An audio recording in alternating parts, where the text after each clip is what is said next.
Yeah. So, correct me if I'm wrong, but I think what you're saying also is that you don't disagree with the decision. Yeah. It's just how it was packaged. How it's being packaged here, like, Yeah, for example, same, what they choose to highlight in explaining it and all. Yeah. So, and I mean, I was thinking maybe for this 1 month, like, just Shiok Thing, you sit on the bus every day for one and you just have this little seat. All right, ask the MP. You ring the bell. One is the bell to open the door. One is bell for a question, we meet the people session on the bus. On the bus.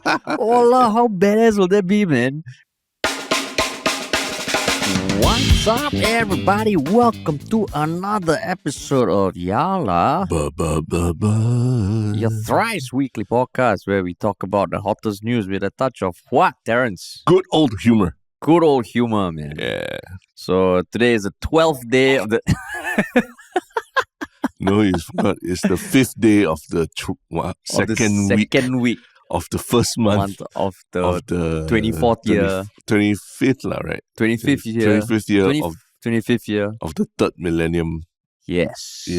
How does it feel, Terrence? Excellent. Like, I'm just reminded every day of the consequence of my life relevant to history. You remind me every day. It's a very sobering thought.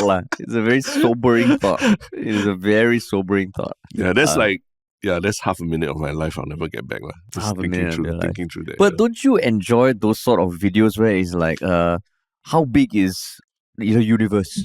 How long is the history of the earth and all that? I do. Actually, I love those. But that's where the context of us humans, putting our calendar as the most important thing, like Anno Domini, before Christ, that kind of thing. I'm like, dude, fucking everything existed before us. We're so inconsequential. But you do realize that if you didn't shit on me doing it the last episode, I wouldn't have done it this episode, right? So this is a live example of the Tristen effect. That is the danger with you. The moment I find that you give any constructive criticism about something, you will double down on it rather than take into account. Yeah, you double down on it and then you feed it back 3 times stronger. What did you say? That's the risk or danger with me? That's the danger. That's the danger with me. So I mean, I assume maybe your wife might listen to this once in a while. That's one of the things that she needs to be aware of. Actually, no, for the rest of her life. I've never heard her give that feedback at all. It's just you. Because if she gives that feedback, then you'll double down some more and maybe quadruple down on this. So why don't you take a page from her book, Terrence? What? That if you know that you say something, I'm just going to double down. Just keep quiet. Yeah. I'm not saying that that's the approach she takes, okay? I know some people were commenting that, she takes all my shit. No. In fact, she calls me out on a lot, which is why I married her. I think it was quite funny because that time when we were talking about, how overbearing, some husbands can be to their wives or that. And I mean, then we talked about your wedding. Then in that same podcast, we were talking about the Vietnamese wife, the Vietnamese bride choosing Singaporeans. And then one of the funny comments on that YouTube video was like, you marry a wife who cannot talk to you is best. Like radio, you can switch off. At first, when I read the comment, I was like, is he talking about Harish or is he talking about the Vietnamese bride? No, this impression. Hello, I know my wife said she won't come on this podcast, but if you have met her, she's a lovely person. She is. That's why I was not taking a dig at her. I saw some people I can imagine reading it. I'm like, but I'm just saying that dealing with you that's the risk. It's a double-edged sword. Yeah. We all have flaws, Terrence. We all do. Completely acknowledge. I mean, you got to remember the context of this is a guy who put his hand on 81 hours on again. I never bring it up. No, I bring it up. For record, it's 75 hours. 75. It's 75 hours on the 12th day of the 11th month of the I don't know what you remember. Second day of the 11th month. My point exactly. It's November 2nd. Okay. I don't remember. Yeah. Oh yeah. It was around Halloween. That's right. Correct. Yeah. But yes. Yeah, man. Still an interesting week nonetheless, right? It's always fun when it's there's a parliamentary sitting during the week because there's always a lot to talk about. And this parliamentary sitting, I had no idea, but it makes sense. It's always the first week of any given month, except June, right? June is no sitting. Yeah. A lot of numbers, we talked about numbers. There's a lot of numbers going around for various things. I liked it that it wasn't just numbers about GST and all that. It was numbers around a lot of other things. Yeah, or not some probe or some rental issue. It's really legitimately stuff that affects us all. Yeah. And both topics I guess. Yeah. Right? And allow you to sort of drill the numbers quite a bit.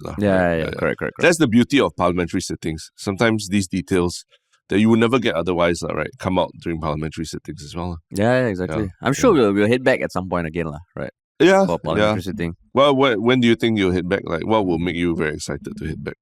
Another scandal. Actually, of course, scandal. that will always be interesting. But I think just in general, even like the February one, I don't know when it's going to be because Chinese New Year is start of February. But yeah, just go and get a feel. Okay. And also we know what is going to be discussed when slightly ahead of time, right? Yeah. So we depend on that. True. Yeah. For you? Yeah. I think sex scandal maybe not that exciting really. Because passe already. It's kind of so 2023. you want to be there the first time, to observe how the president. But after that you realize, actually nothing much, I mean, not like they're gonna have a public trial of the person or anything like that, right? Yeah. So we'll see, We'll see. Yeah. We'll see, man. Yeah. We'll see. Cool. All right, we got some interesting topics, but before that, yes, what is the regular spiel, Terrence? If you're new to this podcast, or even if you're not new but you haven't subscribed, please follow and subscribe. If you find value, don't do it if you really don't like us, But if you find value in what we do and talk about, or even just entertains you on your long commute home, please consider subscribing. On YouTube, Spotify, Apple. We're almost at 5,000 subscribers for YouTube. Yes, yeah. Right. And I think there were some comments saying that it's criminal that you all are sub 5,000 subscribers. Oh, that's like what we used to get in the early days of Ministry of Funny. It was criminal that you have less than 100k subscribers. That kind of thing. All right. Well, you can change that if you're listening or watching us. Because you remember when we hit 100k subscribers for Ministry of Funny, we had a big celebration video thingy. Oh yeah, we did. Yeah. So who knows? Maybe we need to recreate something like that. That is true. I mean, for the 500th episode, we are, thinking of things. Yeah.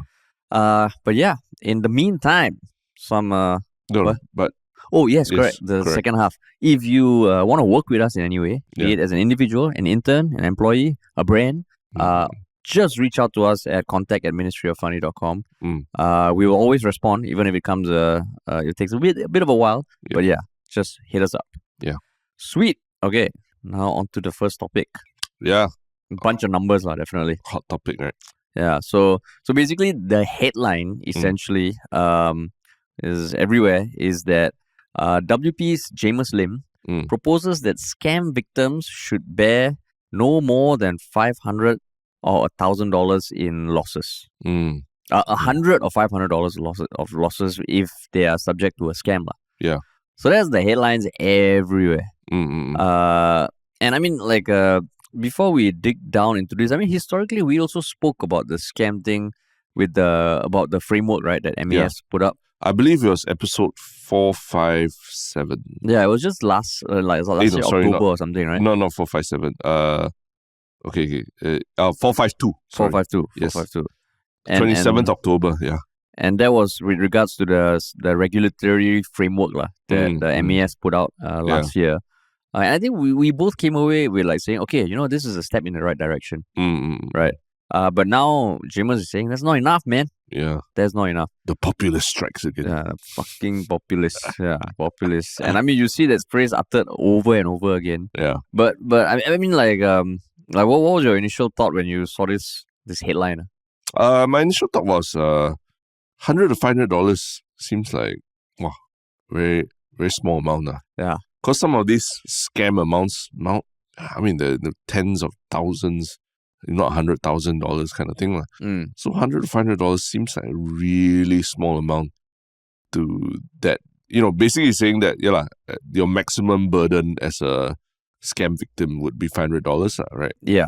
Which I mean, if you were the one getting scammed, fucking great, It really limits the amount that you have to pay out for things. Yeah. But I think that was my initial thing when I saw it. And how about you? What do you think when you heard about it? Yeah, same thing. I also was like, that's almost like I mean, of course that would be great But then what are the consequences of it, and how will it ever come into play? So I mean, it was debated in Parliament between him, I think Sylvia Lim chimed in, Hazel Pua chimed in, Joe Teo also chimed in. And from what I understand from watching his speech and all, is that the $500 max is with insurance of some sort against scams, right? It's not just saying outright banks should pay anything beyond that.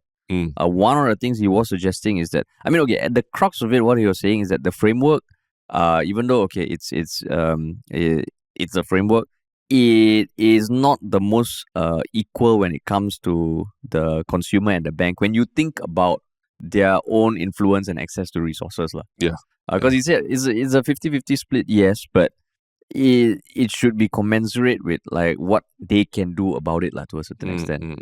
That was one argument, and then he did point out that there's not enough incentives for banks to reduce scams, because if they meet all the requirements of the framework, which I think like 2 or 3 pillars, then they are absolved. Anything else that he talked about? Yeah, I think broadly that covers it. Right? And then the insurance part. Yeah. But he does, I did listen to it as well, and he does put quite put forth his argument with pretty good analogies or examples. Even the car analogy. I don't understand the car analogy. Yeah, they're not. I mean, the fact that he even tried to use those analogies, right? I think he's trying to simplify the rationale behind what he's thinking. Yeah. So, and this is not an easy topic to get around as well. And even if you go online and look, there's a lot of different opinions about it also. Yeah. So, in some sense, I like it that he even threw this out there. And maybe, contrary to what I was thinking earlier, maybe the $100 to $500 figure is the clickbait title to get you to talk about it, right? To get the fact that we're talking about it. Because if it was a more rational number in the thousands or what, maybe it doesn't seem it wouldn't trigger as many responses. But so it seems like the fact that we're here talking about it and there was a debate about it, that's what he wanted to get. I think so too. Because, I mean, like if you look online, of course, all the major news outlets covered it. But on Reddit, especially, a lot of people shitting on Jamus Lim. They're saying, oh, I can't believe he has a PhD in economics and this is the standard of the opposition and all. Yeah. But I also feel like the 500 thing, I also think is a clickbait thing. And I mean, in some way, that's smart, right? Yeah. If he proposed like 5 to 10K, already it's a bit more like, maybe. But 500 is almost ridiculous. Yeah. $500 is like, I mean, not necessarily it's nothing, but I mean, in the context of the amount that people lose in scams, $500 is very, very small percentage of it. Yeah. But I mean, so essentially, this is like who should be more responsible, the bank or the consumer, But can we drill into the rationale that you laid out earlier? Like I think the first one that he said was essentially right, and we're probably paraphrasing, is that basically when a scam happens, there are 2 victims, right? One is the scam victim himself, and one is the big bank, right? And the amount of money that, if it's borne by the bank versus if it's borne by the victim, that scam amount of money, is a much more painful thing for the victim, the individual consumer, than it would be for a bank. It'd be a drop in the ocean for them because it's, their bank, right? They have a lot of money. So he's saying that based on that imbalance, there should be, we should look at, redistributing that pain, right? Between the 2 entities, one being a very big, rich entity, the other one being an individual with less money, for sure. So I that's what I get it from that's one of his arguments, right? Yeah. And then the other one that you were mentioning? Basically, I mean, it's about not just fairly distributing losses, about distributing responsibility. Because I mean, he pointed out one line specifically in the press release about the framework saying all parties have responsibilities to be vigilant and to take precautions against scams. So again, paraphrasing, but what I got, he was saying that it's hard to say 50-50 responsibility. Because there's an argument about how much does this money loss put a dent in the financial of the bank versus the consumer, and what the consumer can do about doing the scams. Because they can't say, you know what, I just want to do hardware tokens now. Because, I mean, the bank doesn't support, right? Yeah. But if the bank wanted to change something, they can. So in some way, the consumer is almost just, okay, you have to be vigilant within these parameters. You're a price taker. That's the term, price taker. As in this what? You're a price taker. Price taker. Price taker. It means whatever the price is given, you take it. Yeah. That's what we always say about Singapore in global politics. Yeah, just take. Whatever happens, just happens. Because we can choke tables with our back, just take anything that comes. No, I don't understand that. No, I thought you were saying that price taker in the sense like whatever policies are set, we just follow. Or you're saying literally like the price. No. That's correct. Like whatever happens, whatever the UN says is the resolution that needs to be passed. Yeah, Singapore, okay lah. We go there, we vote, but we're not gonna move the needle. Also, you're talking Singapore as an individual in quotes in the context of the world. Yeah. I thought you meant Singapore citizens. Anything you give, we just take. No. So it trickles down. It trickles down. So a consumer versus a bank, whatever the bank decides, then you just take the price. Correct. Yeah. Okay. So what's the chopping thing again? No, I think what I was saying is that we are a policy taker. Okay. Because we have benefits of like you can chop phone with your table with your phone lah. Basically, you give and take. You accept policies that maybe you disagree with because you have all these perks of being in Singapore where it's like super safe and like stuff like that. Okay. I think I get it. Yeah. Sorry, I just had to call you out because you said Jamus's analogy was bad. So I was like, okay. You love calling me out. You have a quota, is it? Okay, I haven't called Harish out for something that is totally irrelevant to the discussion. Because it was a sidetrack analogy. It's because you called Jamus out. You called Jamus Lim out on his car and child analogy thingy. So I was like, okay. Because he was reading it off a prepared speech. Which means that he had time to think, okay, does that make sense and all? Yeah, Terrence, I don't have a speech for this. Okay. It's okay. Yeah. It's fine. I think you explained it. Yeah. Fine. So where was I? See? So basically, so he was. Another thing was also saying that there needs to be an incentive for banks to do something. Because now the framework, if you meet what you do, basically overall what the framework says is that okay, if the bank can prove that it did all it can within its capacity, then it's all on the consumer. Yeah. But if the bank doesn't do one of three things, then split lah. And the less things they do, the more they have to pay. Yeah. So basically, as long as they check off these things, what the consumer like, too bad, fuck it. We did what we had to do. That's your problem. You pay for everything. Yeah. So what he's saying is that might not be the fairest thing lah. And I think to elaborate on that, there's an imbalance of resources, right? Yeah. Like a bank has a whole legal department and everything that can sit there and give you a 10-page paper on what steps it took to prevent this scam happening. But this individual who got scammed doesn't have the resource, right? Yeah. So the bank can throw its legal weight behind an argument that, hey, we did everything we could.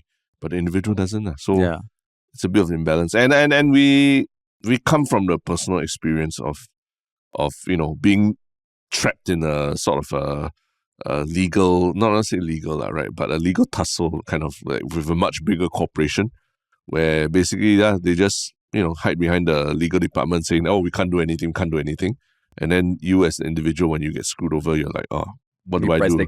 Price taker. You go and hire your own lawyer, pay out of your own pocket for your own lawyer, go and deal with your own losses, while they just happily delay the liquidation of the entity for like years, right? Yeah. And you can't do anything about it, And so that point, I felt very like, oh, it's true, It's true that these big banks and telcos, they have the resources to really argue their way through these frameworks. Whereas an individual scam victim, you're already fucking stressed because of the scam. You're not going to have the energy to go and really go and dig through like that, right? Yeah. And I totally forgot that in like that experience of ours, in some way there is some relevance. Right? Mirrors this, right? Yeah. And I mean, for those of you who are new to this, basically a few years ago, we made a TV show for our network. They liquidated and then they still owe us like a few $100,000. And during that time, we kept being told they did what they could do. Their hands are tied. It's all under legal process now of liquidation, and you all have to go and talk. Go to Mauritius. Is it Mauritius? Yeah, Mauritius. Yeah, go to Mauritius and talk to the lawyers there. Don't talk to us. Yeah. And I mean, it was eye-opening for us because we realized, oh shit, like this is the system. The safeguards have been put in place. This company did whatever they needed to do, and that's how it works. Yeah. And we just take the fucking price, man. Price takers, man. Price taker. Yeah. So I mean, that context, I think, like a little relevant. So at the end of it, right, that I think even Sylvia Lim shared that she was almost stuck with a scam, like caught by a scam over New Year's. Yeah. And she met some people at her Meet the MP session that were scammed by that same fake DBS message. I think even Gerald Giam, Gerald Giam said that if we want to be a smart nation, we need to do better. There was not much rebuttal. It wasn't like a back and forth, like very intense thing. But going through that whole thing, listening to it, and all online, like what have you come away with it? I the one thing that I thought it'd be interesting to talk about is the concept of moral hazard, right? And we're not economists by any measure, but my understanding of moral hazard is like if you do a lot to protect the victim, then end up the victim will start thinking, oh, even if I screw up, doesn't matter, all right? The Sembawang government will take care of me. Then they will just anyhow go and click through any stupid link that's sent to them next time. So you are almost encouraging bad behavior by trying to protect consumers from it. And a lot of people are using that as an argument like, oh, if we protect the individual scam victims and they only pay $500, then they're going to be incentivized to go and like do stupid things with their money. Or even in some extreme cases, they get their friends together and then they tell, hey, you scam me your money and then we'll go to the bank together. Then we'll split the money that we get from this, and then everybody gets a bit of money. What do you think of that when people talk about the moral hazard? I mean, to a certain extent, it is a thing, right? It is a thing. But in this case, I think that kind of downplays how people feel after getting scammed, how people feel towards getting scammed or wanting to get scammed. I think if it's $500 max, that feels like, okay, it's not the best thing because people will get complacent. But I think when I see arguments like that immediately shit on it or shit on Jamus Lim thing, I feel it's like, then maybe it's less about the specific number, but about the philosophy behind it. And I do think that, like you have to balance, like, of course, don't overprotect, but also don't make it seem like it's a wild west, every man for himself. So that's what I feel. For you. I think that the extreme scenario of like you paka with your friend a bit and then you all go and scam the bank together, very unlikely, right? Because especially if your friend is local, very easy to trace. But the truth is, all these scams mostly are happening across international borders. So it's already hard enough to coordinate these things, right?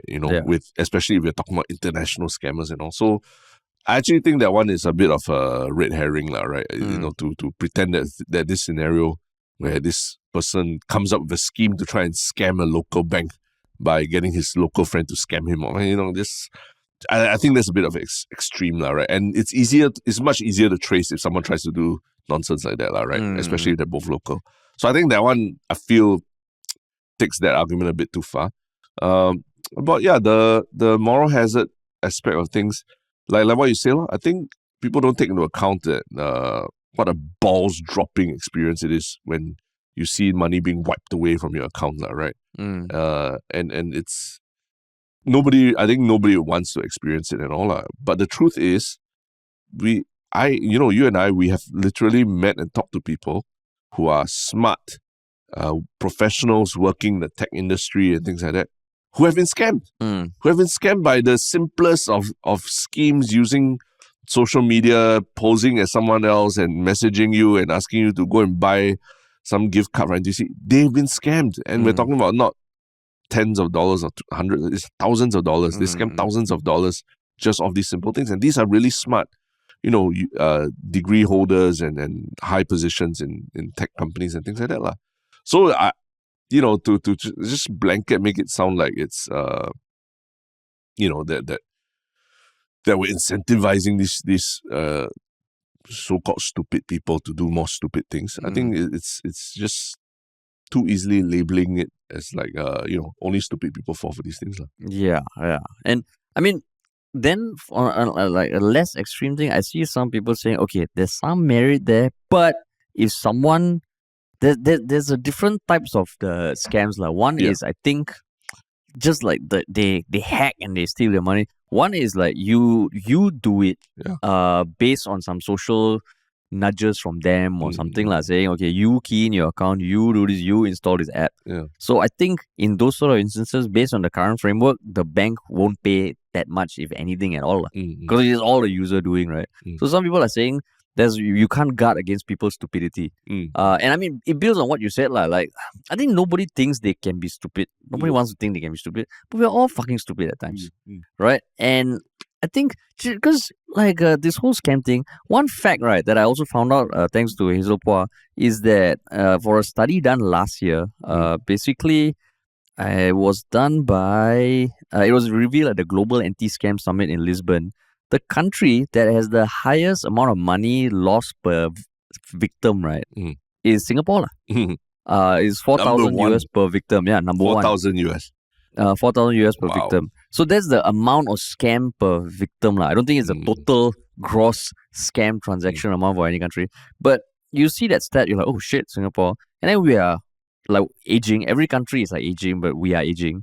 We are very technologically advanced, or at least we'd like to think so. Yeah. Everything is now moving to digital. Because like years ago, there was that hardware token, thing, right? Yeah, and I mean, based on reading or trying to understand it, that it's still there's some risk, because if you are dealing with a scammer over WhatsApp, you key in the number, you can tell them the number. There's still that. Yeah. But it feels like it can reduce it quite a bit, right?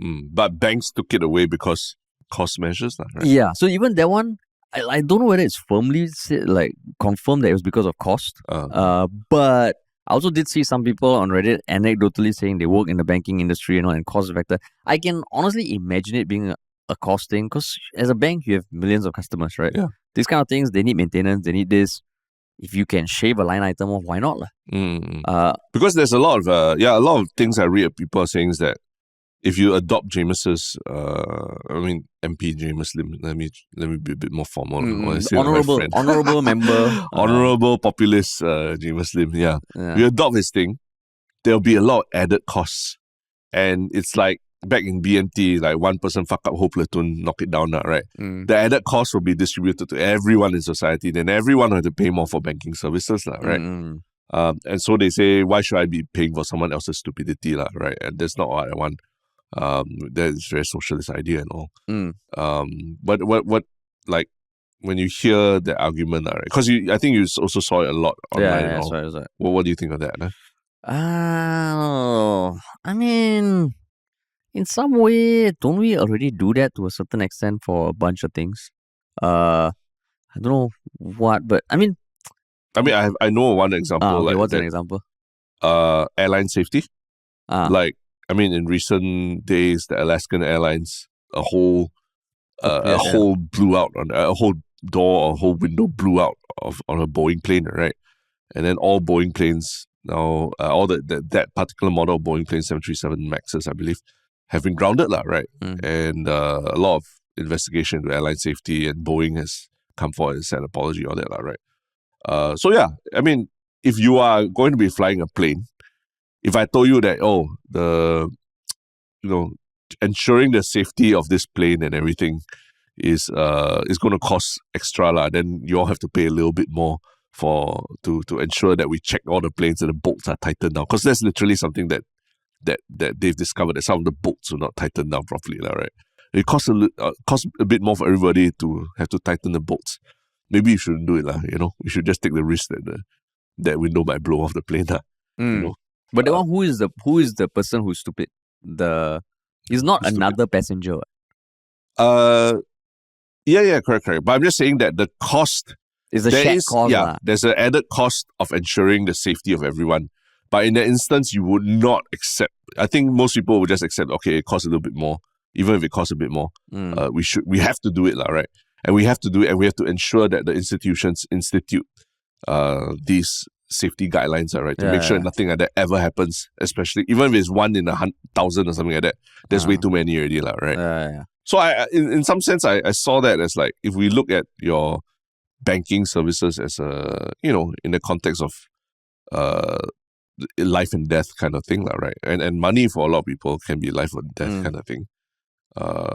I think that's where we should look at it, as opposed to thinking about I don't want to pay even a little bit more just because it protects the stupid people from doing something stupid. Yeah. But then to what extent should we all be protected? Because that's also something that we have spoken about, right? You know, like let's say censorship, okay?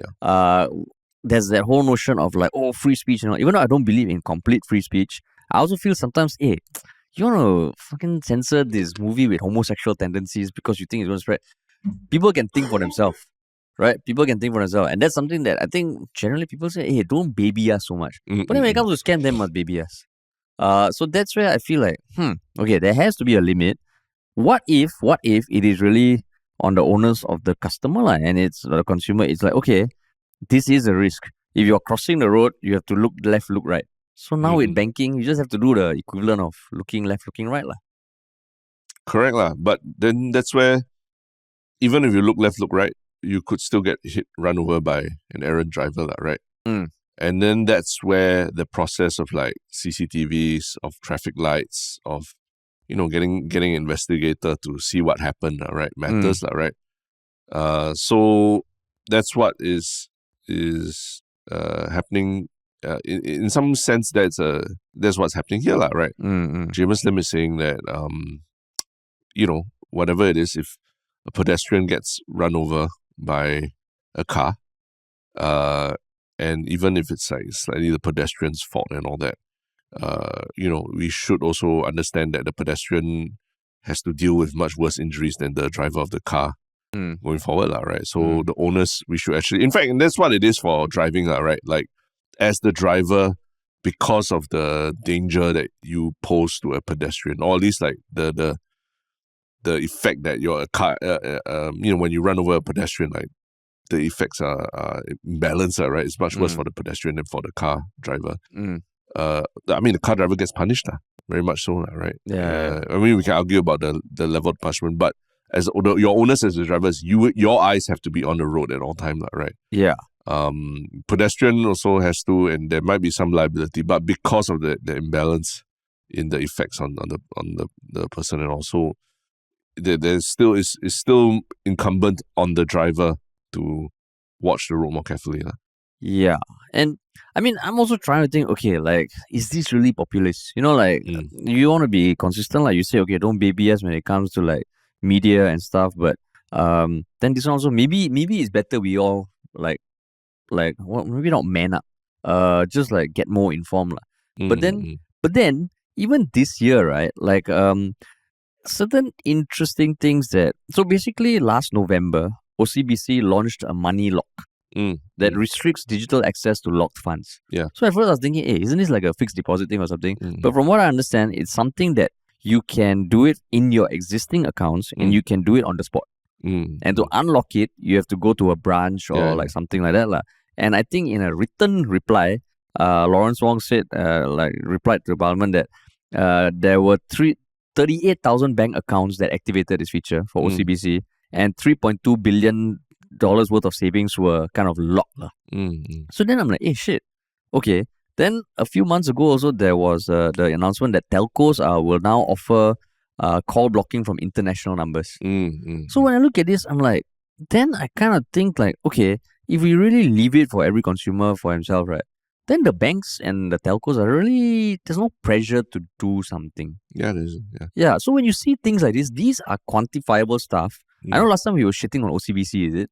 For their malware kind of thing, like you cannot. You are not allowed to sideload like non-official apps like on that. Android phones. Yeah. If you want to use the OCBC banking app. Yeah, exactly. So maybe we need to be more open to stuff like that. Because when OCBC tried to do it, wow, everybody was shitting on it. Of course, you could argue on about the comms thing and all, but they did that, and to their credit, this money lock thing, and the telcos. Then I feel like, hey, shit, it feels like there can be stuff that is done, and if we really leave it for the consumer, I mean, okay, I have an elderly mom. I think she's quite cognizant about not pressing clicks, but there's always that fear, when she tells me, oh, what is this thing that I see, this message, should I click? I'm like, oh, yes, please don't click. But you never know, people, even like me, right? Sometimes I see this thing from NS portal, I just click. That risk is there, and I do feel that the institutions need to be doing more and need to be incentivized to do more. Yeah. I mean, the track record in the past year hasn't been great, right? what the institutions, the way they've been handling the digital services. Yeah. I think we've talked about it like so much already about the shutdown of DBS banking services.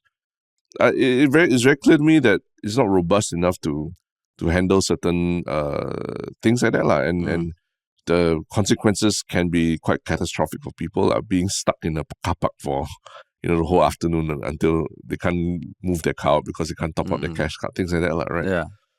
So it tells me that it's inadequate, whatever they're pushing in terms of the robustness of the digital financial services. And I agree with you that more can and should be done to protect consumers. And probably in some ways, Jamus Lim starting this debate with a very clickbait number is a wake up call for consumers to be like, hey, we should be a bit more aware of these things and whether institutions are being held to account for these scams and all. So we are fucking populist. That's the thing, lah. That's what I don't like also is that anytime someone wants to debate something, that you see on Reddit, you see online, and a lot of people are shitting on him and getting so angry with him and all. And a lot of it I see is like, I don't want to pay for any person's stupidity and all that. I'm like, you say that until it's your own mother or your parent or something who is the victim, then it will see you on the other side, Like that day I was waiting to pay for a dental appointment. Yeah. Then this lady at the counter, she was talking a lot to the receptionist. Then in my mind, I was like, hey, auntie, please, just move on. Blah, blah, blah. Then I think she had to do pay. And the person said, oh, do you have pay? You can use your phone. She said, no, I don't use phone. The receptionist said, oh, why? She said, because last week I kena scam 100,000. Oh, fuck. Then both me and the receptionist were like, what? Then she said, yeah. Then the receptionist was like, really? 100,000? She's like, yeah. You look at the news, the article came out. That was me. Oh, shit. Then after that, she was saying like, she just like, and then now she's, like she has credit card bills, interest that is mounting, but she can't pay. Oh man! And then she said, she just mentioned flippantly, like, I also thought I want to end my life, but cannot. La. Then I was sitting there, I was like, oh my god! And she just walked off by herself. And she's like not like a business mogul. It's just like a regular auntie, la. Oh shit! You never asked her to come on our podcast to talk about it. I figured if like who the hell am I? Like but it's just like you see that and you're like, oh my god. And then that same thing about like that whole this kind of thing needs to be talked about because it is a problem lah. Yeah. And I mean like shit, I had my thought just now but I forgot. But do you think the perception of banks earning so much and all also plays into this? Definitely. I mean the fact the DBS Bank CEO got paid so much, but at the same time record profits of the banking services were inadequate, right? Inadequately maintained. Tells you something, right?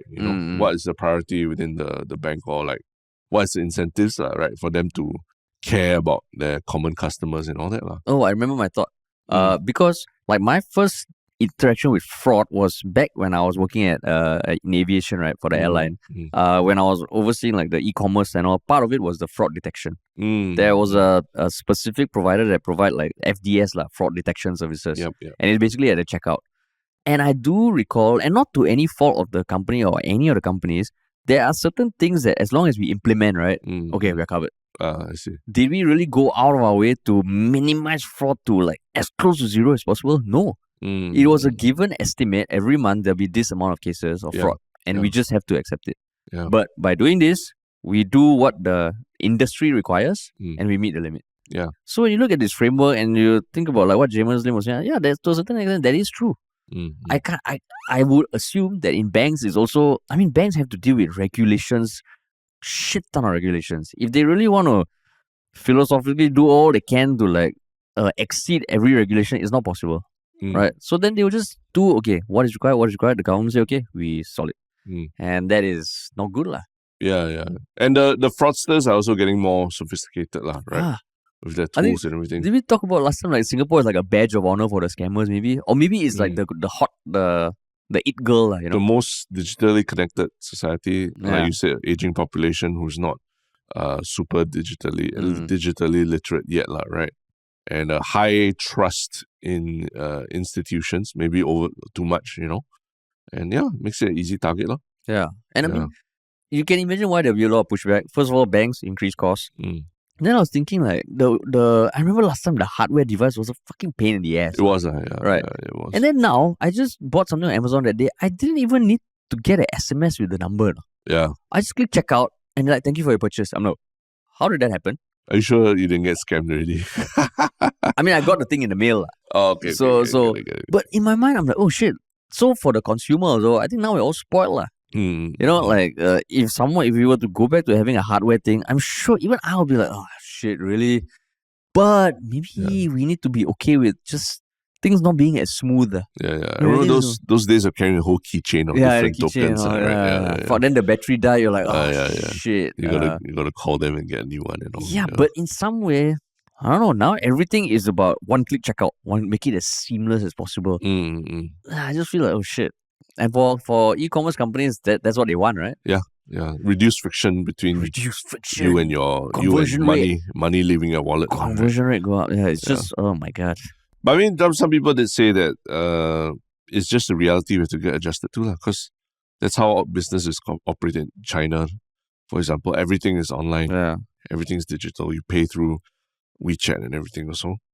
And it'd be kind of naive for us to think that we can stick to the old ways in Singapore. But I think there's still differences, right? I think because in Singapore savings levels and all that are a bit different from China, all that. So I think it's still worth examining it uniquely as our own problem rather than saying, oh, this is how they do it elsewhere. Then that's why it's different here. And maybe it is an opportunity for banks to differentiate themselves. Because honestly, if OCBC keeps rolling out this sort of anti-scam thing, in my mind, I would totally consider my mom's bank account move to OCBC. Okay. Maybe one bank should be like, you know what, fuck it. We're just going to go for old people. Everything they do is for elderly people. Like the app, the buttons are all damn big, Yeah. And it's just friendly for people who are stereotypically susceptible to scams. It's like how Apple was marketing itself for privacy, right? Yeah. For a long time, the whole thing was about your phone, your data, everything is much more secure with Apple than it is with the Android system. Yeah. And literally they're using that for marketing to sell phones to people, right? And now I think people are more like, okay, we need to think about privacy. Yeah. Right. Yeah. So it's to me, it's like, that there is something to being the first mover and really harping on it and doubling down on that, right? As senior, all the bank ads, all old people. Yeah, as opposed to, bank less, live more. Can you just fucking work on security of your app and everything? Then this bank will be, you don't have much of living left. Just enjoy while you can. That's your slogan. Yeah. We'll make sure you don't lose your life savings. Live more and still have your life savings. The last intact. 10 years will be the best years of your life. Yeah, with your life savings intact. Just make it, just tell me that and then I'll feel much target better. them. Then I'll be like, you know what, mom? Need to change your bank account. Just migrate over. Yeah, totally. Please, some bank. Do it. Yeah. But I mean, people they mention these kind of things take political will to push through because at the end of the day, a lot of negotiations and everything with MAS and stakeholders and the banks, and these are big. They have a lot of pockets and big deep pockets and everything to push things through. Yeah. So remember next election, think about that. Well, what's that to do with the next election? I mean, that's the thing, right? You vote in who you want. Yeah. I mean, honestly, it's one of those things, just like a slogan. You vote in who makes a difference, but it's a machine, man. Yeah. But I'm glad, Jamus Lim brought this up so that that even we ourselves also look at it, right? Yeah, man. Talk about it. Yeah. But that wasn't the only thing that was brought up in Parliament that is about numbers and about, moving things around and all that and, talking about who should bear the burden of certain things, right? There's another topic also that was talked about in Parliament that also has a lot of people, affects everyone also, right? What is this topic? Around the bus service 167, which I don't think we have spoken about. We mentioned or we considered it. So basically, it was announced that bus 167, which the route is pretty damn extensive. LTA announced last year that it was going to be discontinued on December 10th. And then shortly later, they made a U-turn and announced its reinstatement on November 28th. Yeah. And then It's just that it will be operating less frequently, like more limits. So basically, there was a question about, why was this done, and the rationale and the impact and all. So there was a written reply by Cheong Tat, who said that by reducing the frequency of bus service 167 to one trip every 30 minutes, the amount of subsidies required to run it has dropped from 6.2 million to 3.6 million, which is basically 2.6 million of subsidies that are saved. So basically, it was Gerald Giam who asked about the rationale for reinstating the service, the cost, and whether it offers grounds to reinstate other discontinued services. So, I mean, basically, a lot of the articles, they covered it from the angle of like, okay, it is an annual saving of 2.6 million, and it was also based on the traffic for the MRT, mainly the Thomson East Coast line, that served like a similar-ish route, having tripled. So they did that in accordance. But still a bit polarizing, I guess. But what made you want to talk about this? I mean, it's quite even when the whole thing happened, I think in November, December, where they announced that they would be cutting the whole bus service. And I think there was a bit of uproar from the people who use the service. And I think like 10 days later, 11 days later, they sort of U-turned and then decided that they will reinstate the service, but with reduced frequency. When that whole thing happened, I was really like, oh, wow, it shows you that someone at LTA is listening to public feedback. And I thought, okay, good on LTA in the sense that they reacted fast to public feedback and without even extending it or trying to justify it for very long, they relooked it and then very quickly decided to reinstate the bus service. So in that sense, I thought that was quite a fresh thing, because usually in Singapore, like we said, we're price takers, right? Something is decided, then you sort of just you gonna grumble about it for a while, but you just have to move on with it.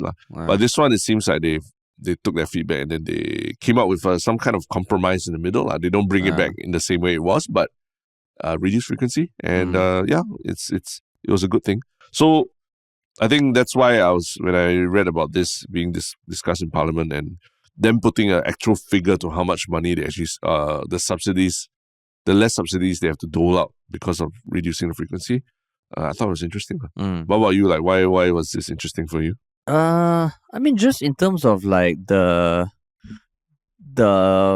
angle of the justification, because I remember when this was first announced back in December, I was like, okay, like there is this new MRT coming up. Like the lines also change, the bus lines have never stayed stagnant, right? So we have to also accept that certain lines, I've been subject to like buses in the past I was taking or not continuing anymore, and you're like, okay fuck it.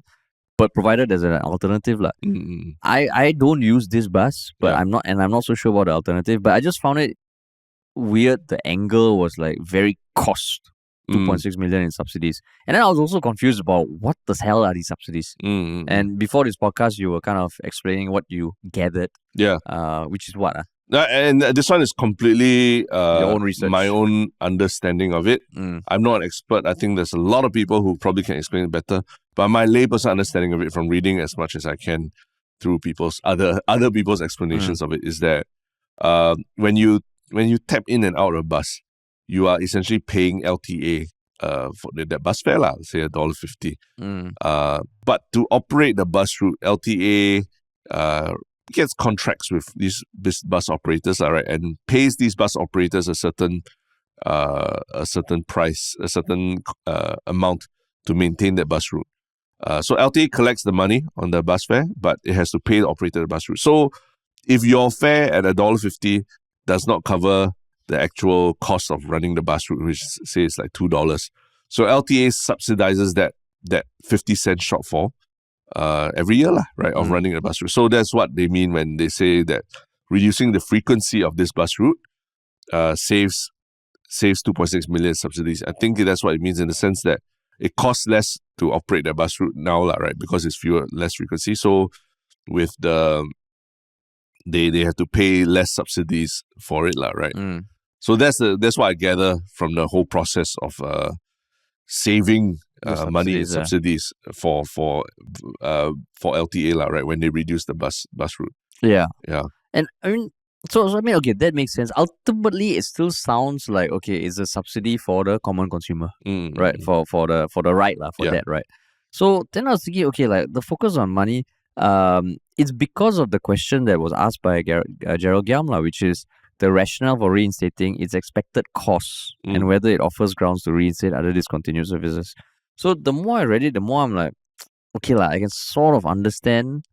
And I think these articles all just focus on things that make it a bit too easy to shit on.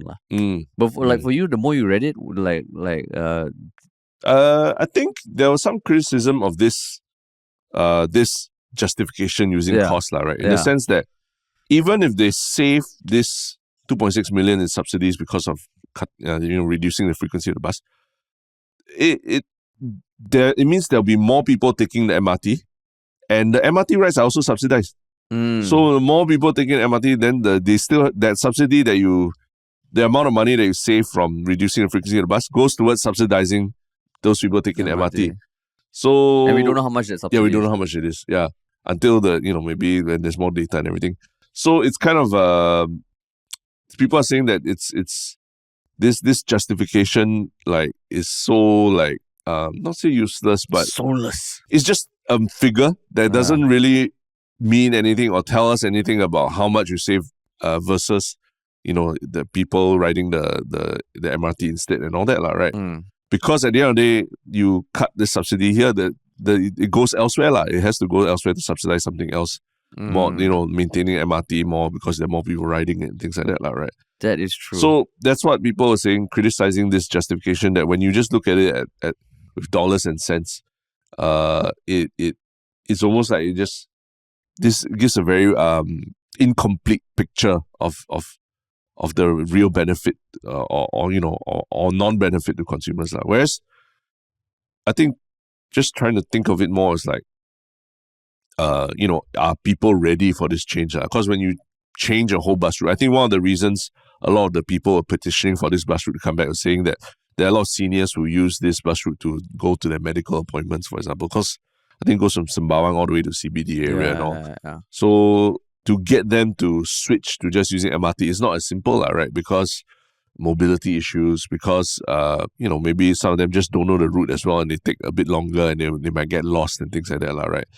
So this transition, maybe I think people are just saying that yes, there can be a transition, but maybe not so immediate, and at least give people some time to get accustomed to it, right? And I think this was the compromise that was reached, after in that U-turn that LTA did, where we'll reduce the frequency to 1 every 30 minutes.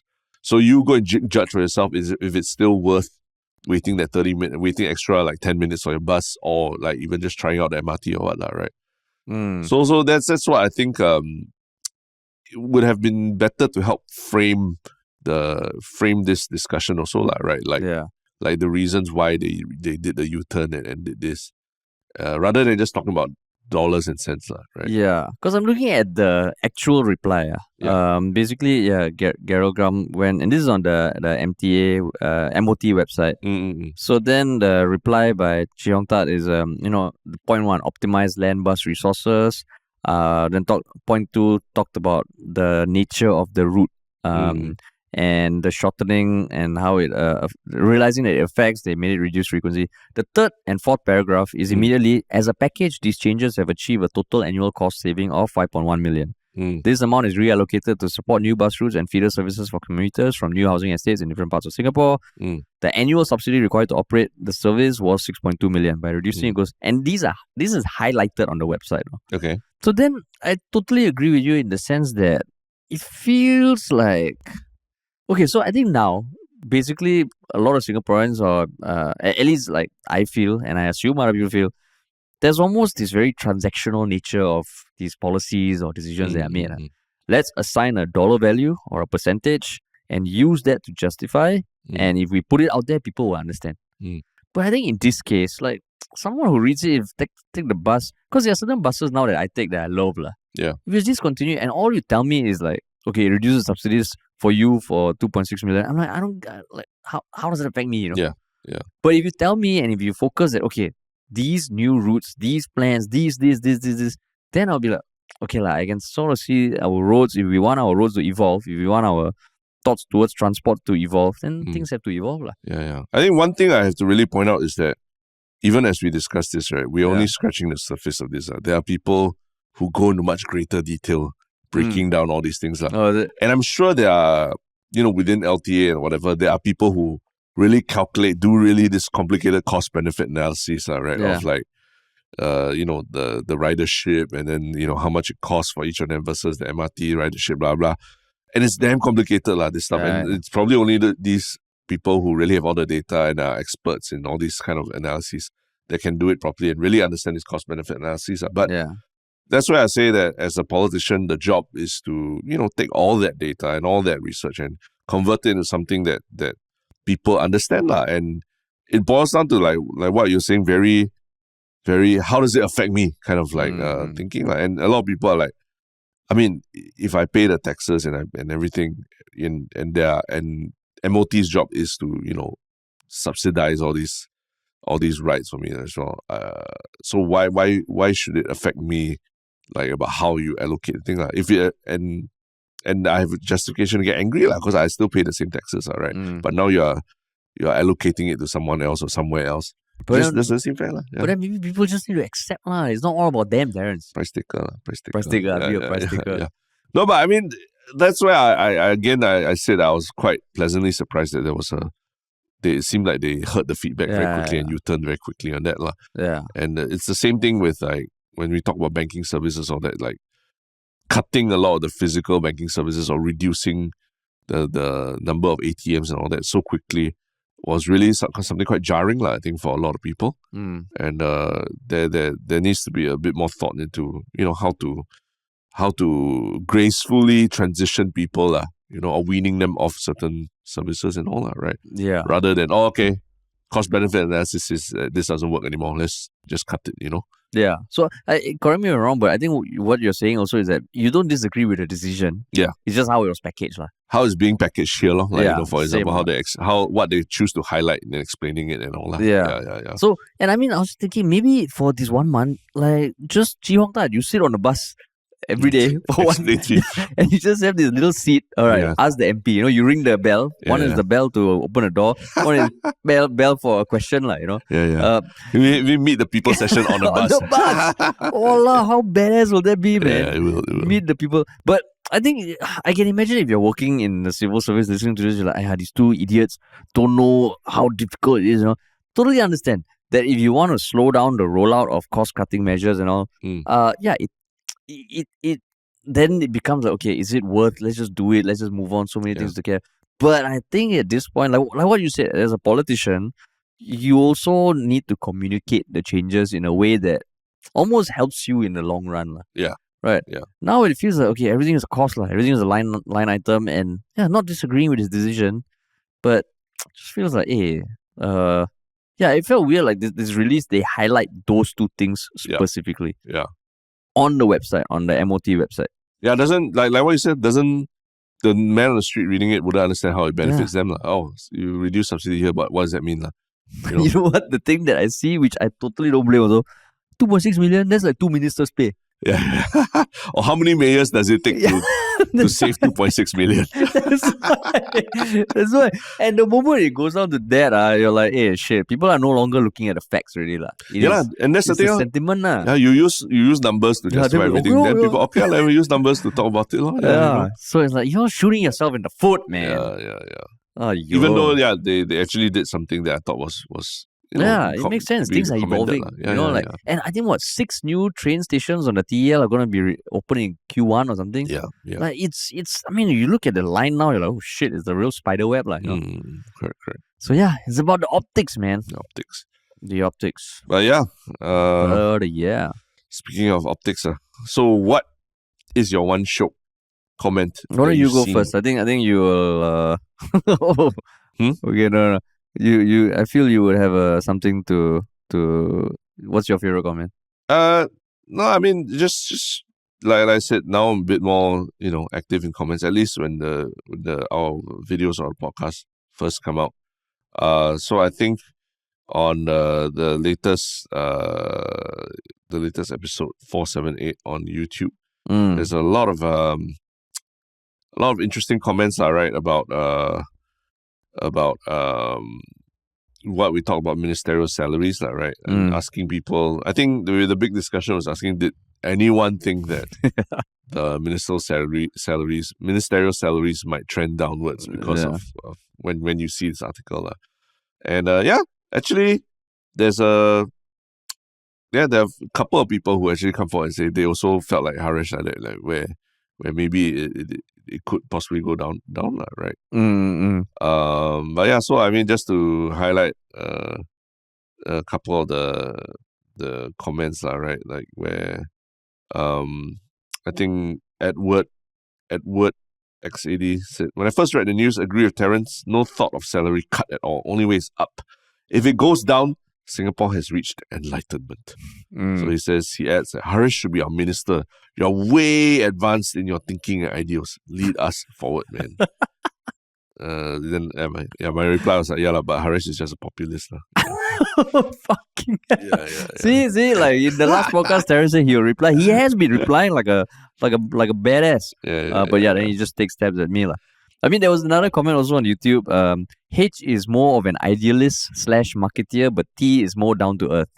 H's bet has a slim possibility. If this is being used to compensate for recent scandals, inflation, GST Acts, and upcoming, agree, this is conversational podcast, and both of you should be more engaged with the YouTube community. Oh yeah, so that was second. But I mean, like I did also see some people say they had the same sentiment. And again, I will say that by reading it, I'm like, okay, there's no way it's going to go down. And someone on Reddit also said, it's too idealistic. But then my response is, I would say I'm an idealist. I'm idealistic, and in some way, of course. I mean, idealist for a certain thing, for certain things, right? When I look up idealism, synonym of idealism on Google, naivete comes up also. No. I think everybody can do with a bit of idealism in their lives. Right? Everybody can do it with a bit of idealism. And just thinking about it, if no one is expecting it, can you imagine if they do something that goes against what people are expecting? Political points, yo. So I'm just saying, I'm just happy that people came out to rebut Terence's assumption that there'll be 1 out of 100. So thanks for coming forward. But I also enjoyed people coming forward. And now there's a poll. But political points can exchange to pay for GST, can you pay for higher cost of real estate and can reinstate 167 with all the pay. But political points for the individual cannot be used for subsidy. You use the U card, or the U card, the U card. The nobody but you. Okay.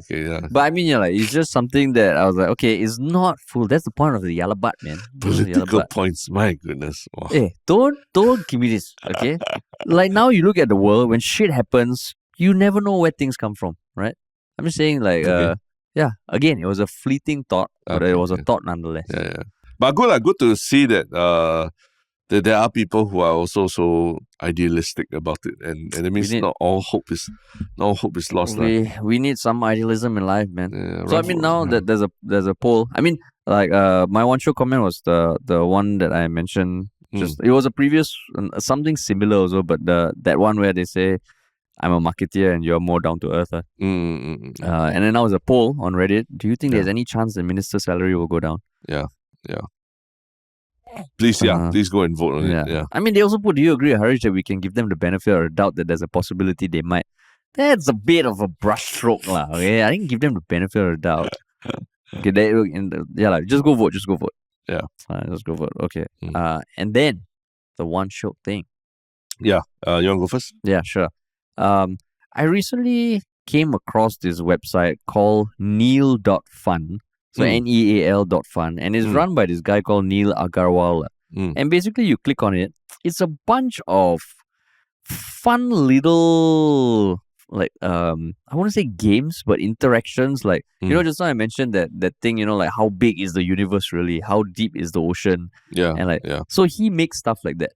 So if you go to the website, it's just like stuff he's been doing since 2000, like the best ideas that he has created since 2007. Okay. So like if you click on paper, it just has a button that says, okay, you have a piece of paper, it is 0.1 mm thick. Then there's a button, fold or unfold. When you fold it, it just takes you all like visually, just very simple pictures of how high your fold gets. Like once you reach 20 plus folds.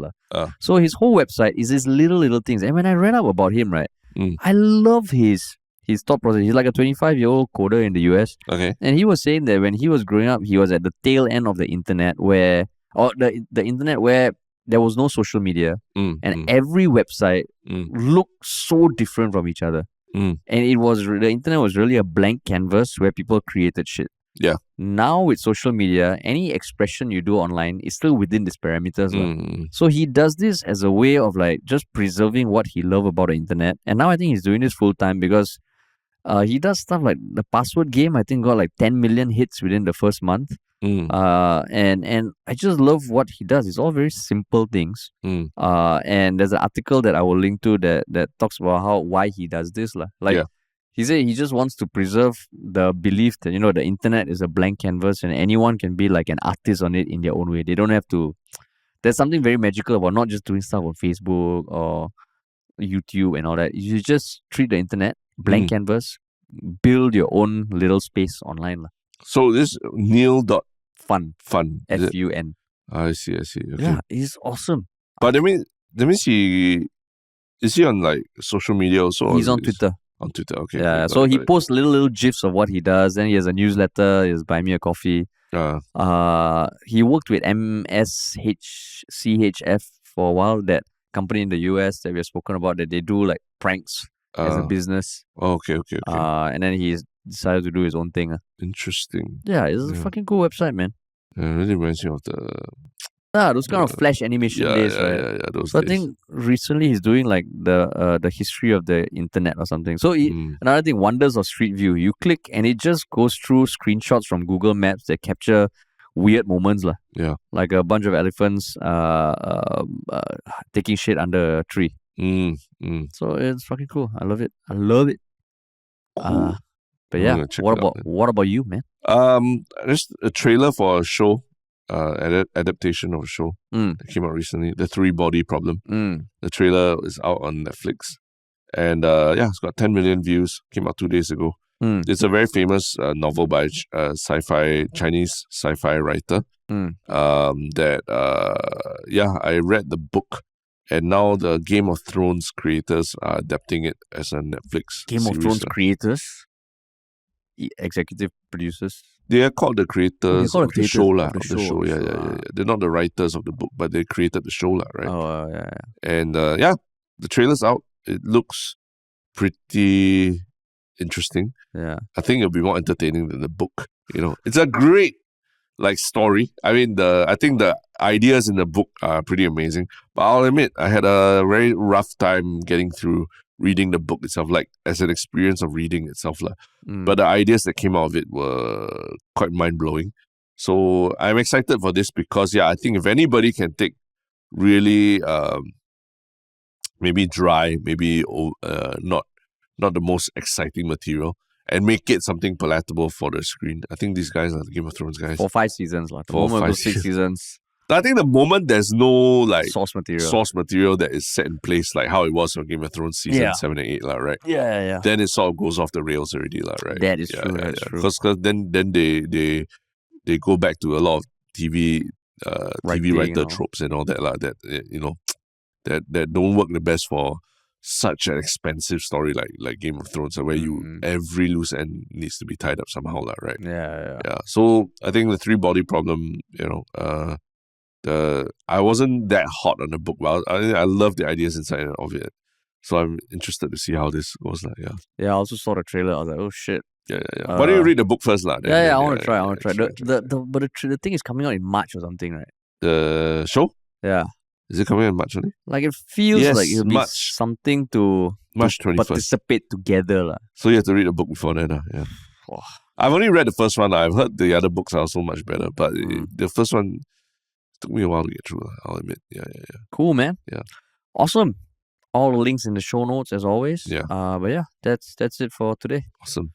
Cool. And remember, if you enjoyed this podcast, it'd be great if you could share it with at least one person who may not have heard of us. Subscribe, turn on notifications, and email us if you want to work with us at contact@ministryofunny.com. Yeah.